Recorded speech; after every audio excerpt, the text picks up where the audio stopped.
Dua tiga anak nelayan pergi ke laut mencari ikan. Salam hangat saya ucapkan sebelum presentasi dilaksanakan. Assalamualaikum warahmatullahi wabarakatuh.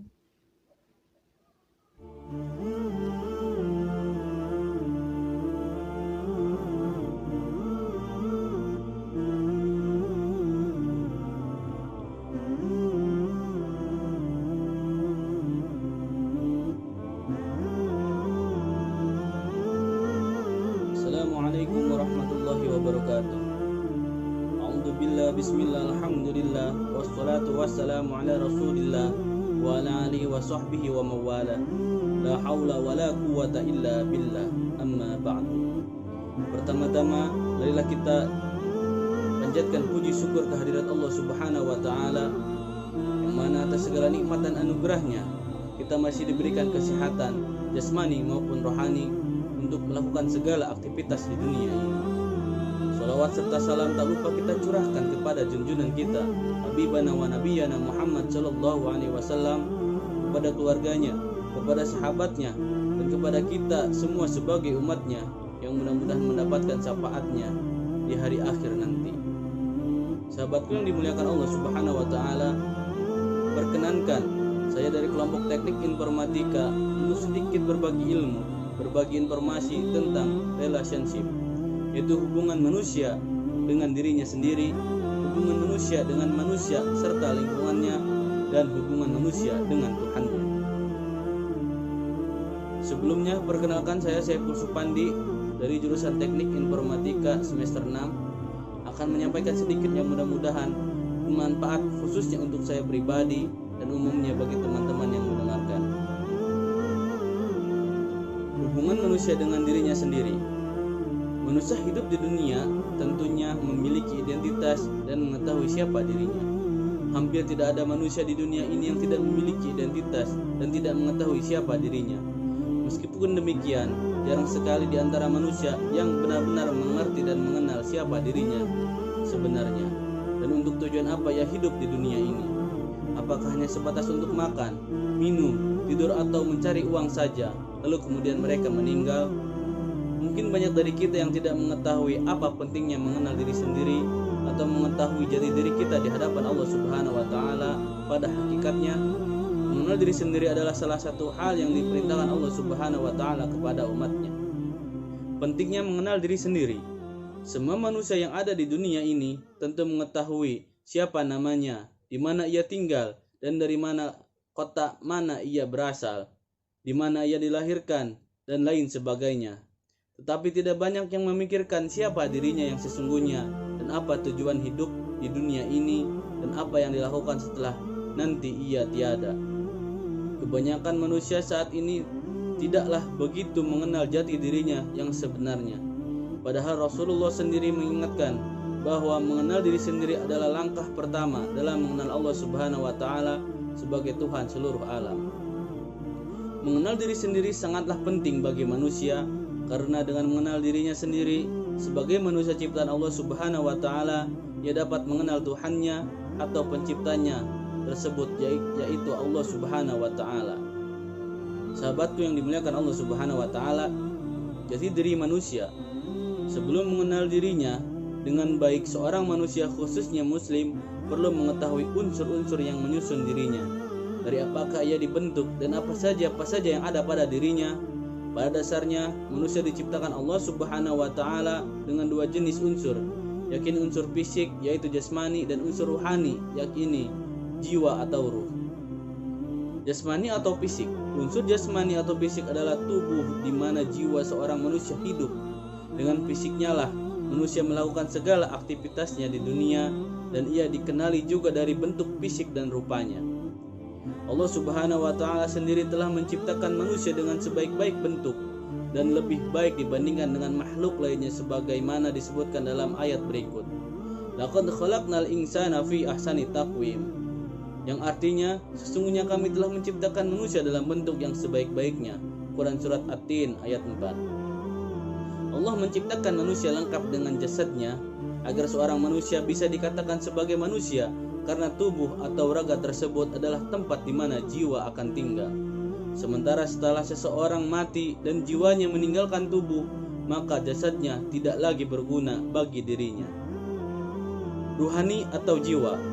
Manusia tidak disebut manusia jika ia tidak memiliki jiwa, sehingga raga tanpa jiwa tidaklah berarti. Dengan demikian, jiwa seorang manusia adalah sesuatu yang diciptakan Allah Subhanahu wa taala untuk mendiami raga dan jiwalah yang mengendalikan hati dan pikiran seseorang. Allah Subhanahu wa taala meniupkan ruh saat seorang manusia masih berada dalam kandungan ibunya, sebagaimana dalam firman-Nya, "Fa idza sawaituhu wa nafakhtu fihi mir ruhi faqa'u lahu sajidin." Yang artinya, maka apabila aku telah menyempurnakan kejadiannya dan telah meniupkan ke dalamnya ruh ciptaanku, maka tunduklah kamu kepadanya dengan bersujud. Quran Surat Al-Hijr ayat 29. Sahabatku yang dimuliakan Allah Subhanahu wa taala, cara mengenal diri sendiri. Setelah mengetahui pentingnya mengenal diri sendiri, maka seorang muslim layaknya mengetahui atau mentadaburi atau mendalami cara mengenal diri sendiri dalam rangka mengenal Allah Subhanahu wa taala dan mengetahui tujuan hidupnya. Adapun cara mengenal diri sendiri dalam Islam bisa dilakukan dengan cara sebagai berikut. Yang pertama, mengamati diri sendiri. Seorang manusia hendaknya memperlihatkan dirinya sendiri dan merenungi tujuan hidupnya dan mengetahui untuk apa ia diciptakan. Dengan mengamati dirinya sendiri, seorang manusia bisa merasakan bahwa dalam dirinya ada jiwa yang bernaung dan tubuh adalah tempat di mana jiwa tersebut tinggal. Selayaknya seorang muslim juga bisa memanfaatkan segala anggota tubuhnya untuk melaksanakan kewajiban kepada Allah Subhanahu wa taala. Yang nomor 2, mengetahui hakikat penciptaannya. Manusia diciptakan dengan suatu tujuan dan hakikat tujuan penciptaan manusia adalah untuk beribadah dan mengabdi kepada Allah Subhanahu wa taala sebagaimana disebutkan dalam firman Allah Subhanahu wa taala, "Wa ma khalaqtul jinna wal insa illa liya'budun." Dan tidaklah aku ciptakan jin dan manusia melainkan untuk beribadah kepadaku saja. Quran Surat Ad-Dariyat ayat 56. Yang ketiga, bersyukur kepada Allah Subhanahu wa taala. Dengan mensyukuri nikmat Allah Subhanahu wa taala, seseorang manusia dapat mengenali dirinya dengan baik dan mengenali Allah Subhanahu wa taala. Seseorang yang mensyukuri nikmat Allah tentunya akan senantiasa menyadari bahwa dirinya tidak memiliki apa-apa dan segala yang ia miliki adalah milik Allah Subhanahu wa taala. Perintah untuk mensyukuri nikmat Allah tersebut dijelaskan dalam ayat Al-Qur'an sebagai berikut. Wa idz adzana rabbukum la in syakartum la azidannakum wala in kafartum inna adzabil lasyadid. Dan ingatlah juga tatkala Tuhanmu memaklumkan, sesungguhnya jika kamu bersyukur pasti kami akan menambah nikmat kepadamu, dan jika kamu mengingkari nikmatku maka sesungguhnya azabku sangatlah pedih. Quran Surat Ibrahim ayat 7. Saudaraku yang dimuliakan Allah Subhanahu wa taala, nomor 4, mengetahui peran dan kedudukannya. Allah Subhanahu wa taala menciptakan manusia dan menjadikannya khalifah di muka bumi. Dengan demikian, seorang manusia yang mengenal dirinya sendiri senantiasa mengingat peran dan kedudukannya di muka bumi sebagai khalifah atau pemimpin, setidaknya bagi dirinya sendiri. Dengan mengingat perannya sebagai khalifah, maka ia bisa memperlakukan orang lain dan alam sekitarnya dengan baik dan menjaga segala sesuatu sesuai dengan hakikatnya. Sebagaimana disebutkan dalam firman Allah Subhanahu wa taala, "Wa idz qala rabbuka lil malaikati inni ja'ilun fil ardi khalifah. Qalu ataj'alu fiha may yufsidu fiha wa yasfikud dima wa nahnu nusabbihu bihamdika wa nuqaddisu lak. Qala inni a'lamu ma la ta'lamun." Yang artinya, ingatlah ketika Tuhanmu berfirman kepada para malaikat, sesungguhnya Allah hendak menjadikan seorang khalifah di muka bumi. Mereka berkata, "Mengapa engkau hendak menjadikan khalifah di bumi itu orang yang akan membuat kerusakan padanya dan menumpahkan darah? Padahal kami senantiasa bertasbih dengan memuji engkau dan mensucikan engkau." Tuhan berfirman, "Sesungguhnya aku mengetahui apa yang tidak kamu ketahui." Quran Surat Al-Baqarah ayat 30. Manusia terutama muslim yang baik tentunya senantiasa berusaha untuk mengenal dirinya sendiri dan mengenal Tuhannya, yakini Allah Subhanahu wa taala. Namun tidaklah sampai dengan hanya mengenal Tuhan saja, tapi kita haruslah benar-benar meyakini dan dengan seyakin-yakinnya bahwa tiada Tuhan selain Allah dan Muhammad utusan Allah. Demikian pembahasan singkat mengenai hubungan manusia dengan dirinya sendiri, dan mudah-mudahan bermanfaat khususnya untuk saya pribadi dan umumnya untuk teman-teman yang mendengarkan.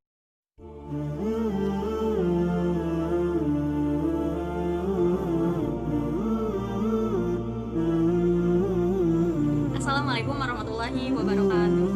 Saya akan melanjutkan materi selanjutnya, yaitu tentang hubungan manusia dengan manusia lain. Islam bukanlah agama yang memerintahkan untuk hanya cukup beribadah kepada Allah Subhanahu wa taala tanpa memikirkan kehidupan dunia dan menjaga hubungan baik dengan sesama muslim. Begitupun sebaliknya, tidak juga hanya mengejar baik dengan manusia saja sebagai sesama makhluk sosial. Ketergantungan manusia dengan manusia lain itu adalah sebuah keniscayaan, karena sadar atau tidak sadar, manusia tidak akan pernah mampu hidup sendiri tanpa bantuan dari manusia lain. Sebagaimana tergambar dari proses penciptaan Adam alaihi salam, yang merasakan kesendirian tanpa manusia lain, sehingga Tuhan dengan kehendaknya menciptakan Hawa, damping dan juga sebagai perwujudan Adam sebagai makhluk sosial.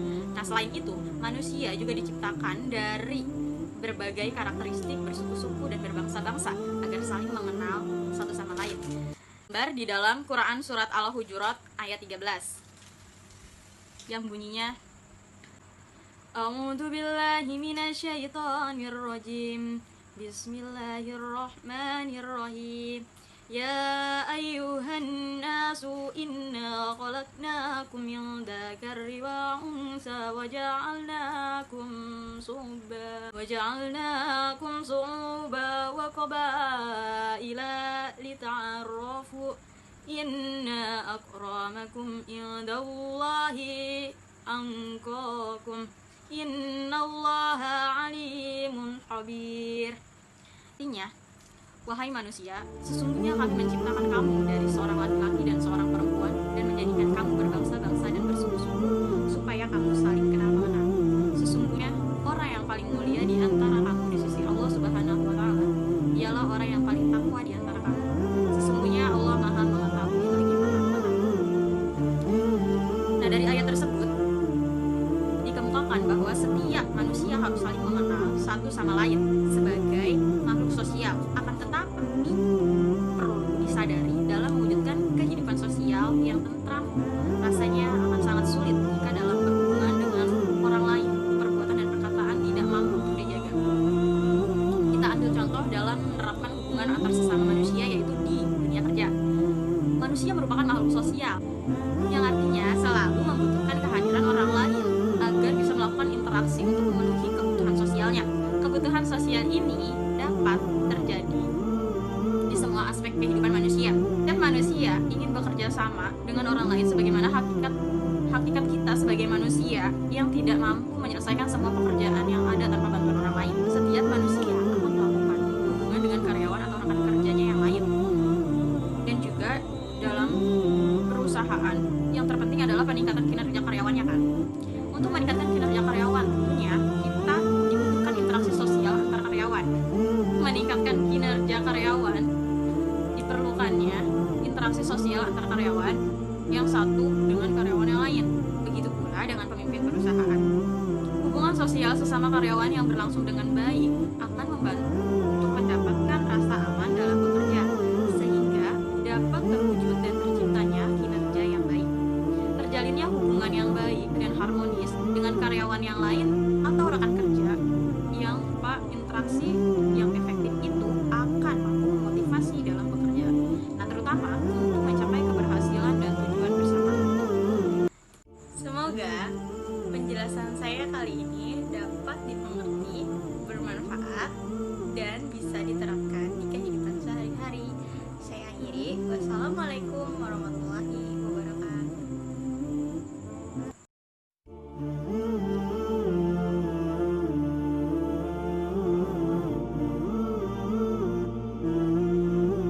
Assalamualaikum warahmatullahi wabarakatuh. Saya akan menyampaikan materi tentang hubungan manusia dengan